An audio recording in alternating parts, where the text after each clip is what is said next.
Tarragona, Spānija. Pilsēta, kurā spēlē Andrejs Šeļakovs.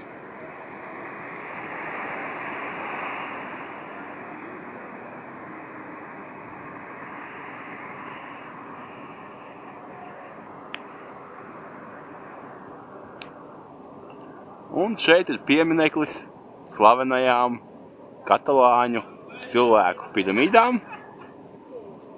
Šeit notiek arī konkursi. Katru gadu pulcējās komandas un sacenšās, kuri izveidos labāko cilvēku piramīdu. Un tas viss arī notiek mūzikas pavadībā.